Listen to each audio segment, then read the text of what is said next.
Saudações a todos, meu nome é Luana Muniz, sou graduanda em Psicologia e hoje eu estarei apresentando para vocês mais um videocast do Sinapse e o nosso tema é tristeza e neuroquímica. A tristeza é um comportamento inato, pois é um comportamento que é aprendido durante a nossa vida e desde criança nós vamos sendo condicionados a correlacionar emoções com algumas situações comportamentais que nos acomete. E os sentimentos, ele é muito determinante a partir da cultura, pois até então, a depender da cultura ao qual você está inserido, se você vive numa cultura ao qual é matriarcal, você vai ter concepções completamente diferentes para designar palavras e termos sobre determinados tipos de comportamentos que você possui. E o que difere da sociedade patriarcal, que é outro tipo de cultura ao qual nós estamos inseridos, ao qual é totalmente subverso ao contexto do matriarcado. Então são duas culturas distintas, possuem termos e lidam de forma diferente com as emoções e com os comportamentos. Então depois, se quiserem dar uma pesquisada sobre os tipos de cultura e a cultura patriarcal e a matriarcal para vocês poderem correlacionar, seria interessante. Fica a dica. Então, a tristeza ela também possui algumas características que são importantes para identificá-la, como o desânimo, a indisposição, a insatisfação, a falta de energia e o choro. Um outro aspecto a ser mencionado é o aspecto psicológico. Segundo Leite, em 2010, do ponto de vista da psicologia, a tristeza é uma emoção primária considerada um desprazer e usualmente relacionado a uma perda. Então, também é categorizada a tristeza por algumas etapas e processos. O primeiro é especificado através do contexto. O segundo é ter intensidade e proporcional, que tende a desaparecer quando a situação termina ou diminui progressivamente. E os sintomas da tristeza são diversificados, pois muitas pessoas terão perda de apetite, fadiga global, que não melhora com o repouso. Então, se você está se sentindo fadigado, já descansou e, por fim, ainda continua se sentindo da mesma forma, talvez seja uma das sintomatologias de tristeza. E também a insônia e a vontade de chorar fazem parte do contexto de características sintomatológicas da tristeza. Lembrando que a tristeza ela não é categorizada como uma patologia, uma psicopatologia, o que difere da depressão e de outros tipos de comportamentos psicopatológicos. Então, a tristeza é algo normal. Um dos aspectos da tristeza é o choro. Mas qual a função do choro nesse aspecto da tristeza? E um dos aspectos é balancear os níveis hormonais e remover substâncias tóxicas produzidas pelo nosso organismo. E também melhorar questões psicológicas, como humor, e ajuda a lidar também com situações dolorosas, como se fosse um desabafo. Então chore, pois através disso você vai poder desabafar as suas emoções e equilibrar o seu organismo. Então chorar não é algo ruim, como algumas pessoas acham, mas sim algo bom. E a questão do achar que o choro é algo ruim vem dos aspectos da comunidade verbal e da cultura, onde a cultura ela não pode sensibilizar muitas vezes com o outro. Quando não há uma empatia ou sensibilização, as pessoas acham melhor que o outro não demonstre suas emoções, pois assim não terá que se preocupar ou lidar com aquele tipo de situação. Um dos termos que é utilizado é "você está bem?", aí já afirma a pergunta "você está bem?", e a pessoa vai dizer "sim, estou bem". Muitas vezes a pessoa vai negar suas emoções e ao negar suas emoções ela acaba afirmando o termo bom que está colocado naquela frase. E isso é interessante para nós repensarmos características importantes da nossa socialização e interação com o outro, porque o termo correto seria "como você está?". Quando você pergunta como você está ao outro, a pessoa vai ter uma abertura para falar realmente sobre suas emoções, sobre seus sentimentos, ou seja, sobre seus eventos privados, que é somente o que acontece na cabecinha dessa pessoa, no cérebro dela, e ela tem total conhecimento sobre aquilo. Então, se você quiser realmente ajudar uma pessoa, comece pela palavra como você está, e não você está bem, uma afirmativa, mas sim realmente uma pergunta, como você está. Um outro aspecto também da tristeza, como eu já falei, é o choro, e no choro vem as lágrimas. E as lágrimas possuem 3 aspectos principais e diferentes, que são: primeiro, lágrimas basais, que lubrificam os olhos devido ao lisozima, que é um antiviral e antibacteriano. Então nós temos um aspecto dentro do nosso olho que ele tem um sistema imunológico próprio. Nosso corpo, ele possui um sistema imunológico. Tem partes, regiões do nosso corpo que também possui um sistema imunológico específico, menos o nosso cérebro. Então, o lisoma ele é caracterizado por ser um antiviral e um antibacteriano. Já as lágrimas reflexivas estimulam as glândulas lacrimais em resposta a uma irritação ocular. Quando cai um cisco no nosso olho ou quando começa a coçar devido ao vento, acomete que nosso olho vai ficando irritado e ele começa a lacrimejar. Quando ele começa a lacrimejar é porque ele está lubrificando para que nossos olhos não fiquem irritados ou não ressequem devido à irritação ocular. E as caracterizadas como lágrimas sentimentais. As lágrimas sentimentais possuem 25% de proteína, 4 vezes mais potássio e 30 vezes mais magnésio. E tem um hormônio também que é produzido por essas lágrimas sentimentais, que se chama prolactina e adenocorticotropina, que são liberados também em momentos de estresse.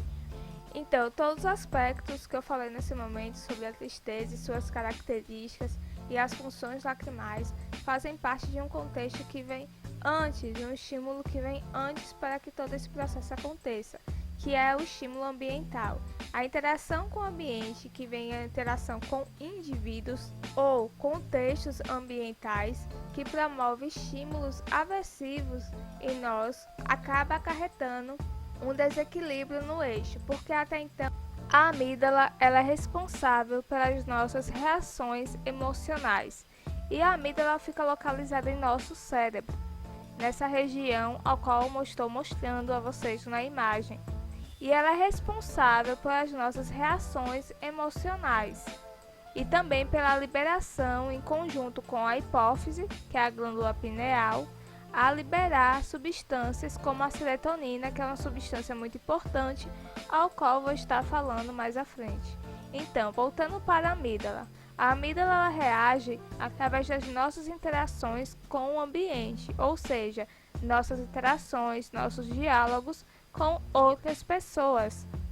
Se você está tendo um diálogo, uma conversa com um amigo e essa conversa é muito boa, muito satisfatória para você, a amígdala vai estar reagindo de uma forma positiva, por assim dizer, liberando em conjunto com a hipófise e o hipotálamo substâncias boas em seu organismo. Mas se a conversa for algo aversivo, for um diálogo ruim, ao qual está ocasionando estresse em você, a sua amígdala, em conjunto com a hipófise e o hipotálamo, vai estar liberando substâncias que são negativas, por assim dizer, ao seu organismo, como o corticofreno, corticol, o adrenocorticofreno e o corticofreno. São substâncias que são liberadas em momentos ao qual nós estamos tendo interações que são aversivas, ou então interações ao ambiente que ocasionam estresse. Então, isso é liberado na nossa corrente sanguínea a partir da nossa glândula pineal, ativa, no caso, o hipotálamo, para que libere através das glândulas, ao qual eu mencionei no vídeo, lá no vídeo anterior sobre comportamento e ansiedade. Essa glândula, ela libera na nossa corrente sanguínea essas substâncias que ocasionam um desequilíbrio em nosso eixo e em nosso metabolismo. Ao ocasionar isso, aí nós acabamos não produzindo a serotonina, não é ativada pelo nosso sistema reticular cerebral. e isso provoca diversas condições, como comportamentos característicos da tristeza. Então, a serotonina ela é um neurotransmissor presente em nosso cérebro e no sistema digestivo e nas plaquetas do sangue. Ela também habita em nossas plaquetas sanguíneas. A atuação da substância ela é responsável por coordenar diversos requisitos, incluindo nosso humor, nosso apetite e até mesmo a nossa frequência cardíaca. E a falta de serotonina acontece em pessoas que estão tristes, mas na frente eu vou mostrar um estudo que fala sobre isso. O déficit de serotonina pode fazer com que o indivíduo se sinta triste com características de tristeza, que essas características de desânimo, indisposição, insatisfação, falta de energia e choro. São aspectos também da serotonina. Quando há um baixo índice serotoninérgico em nosso organismo, acontecem essas características que são também descritas na tristeza. E o estudo que eu mencionei, o estudo científico que foi realizado com tomografia por emissões de pósitrons, que é o TEP, foi submetido pessoas em estados artificiais de tristeza e foi observado ativações nas regiões límbicas, na porção subgenual do giro do cíngulo e a insula anterior, como a imagem está mostrando agora no vídeo. E também foi observado a desativação das áreas pré-frontal do córtex direito e parietal inferior, como é demonstrado na imagem que vocês estão vendo nesse momento. Fan e colaboradores em 2002 identificaram também a ativação do córtex cingulado subcaloso em pacientes induzidos à tristeza. Essa região que está mostrando na imagem. Zubieta e colaboradores em 2003 demonstraram inativação neuroquímica dos neurotransmissores no giro cingulado anterior, no globo pálido ventral, na amígdala e no córtex temporal inferior. Nessas regiões que são demonstradas na imagem, com a inativação dessas regiões. Isso confirma que os receptores opioides possuem um papel na regulação fisiológica do comportamento humano. Também foi observado que há a ativação do hemisfério esquerdo, que envolve os sistemas simpáticos e parasimpáticos, ao qual desencadeiam reações fisiológicas. E os neurotransmissores envolvidos no processo da tristeza é a serotonina, como eu expliquei anteriormente, a dopamina, a epinefrina e a norepinefrina. Então, são esses neurotransmissores que são envolvidos no processo da tristeza. E a gente compreende que é muito importante saber sobre aspectos neurológicos e neurocientíficos, neuroquímicos e também psicológicos para compreender mais sobre esse processo da tristeza, para sabermos com quem estamos lidando, se é algo normal ou não, ou se a frequência aumentou.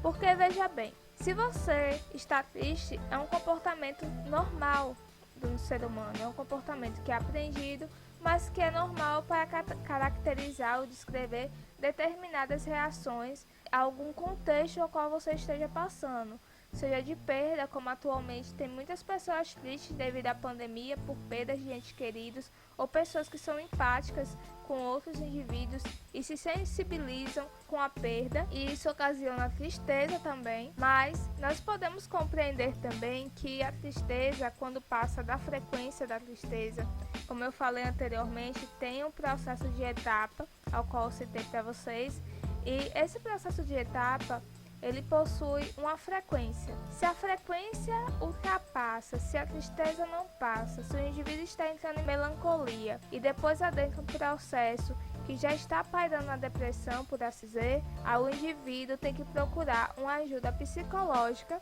e também um neurologista ou então o neuropsicólogo, porque são profissões que são importantes para compreender o nosso estágio, se estamos tristes realmente ou se já não é mais uma tristeza.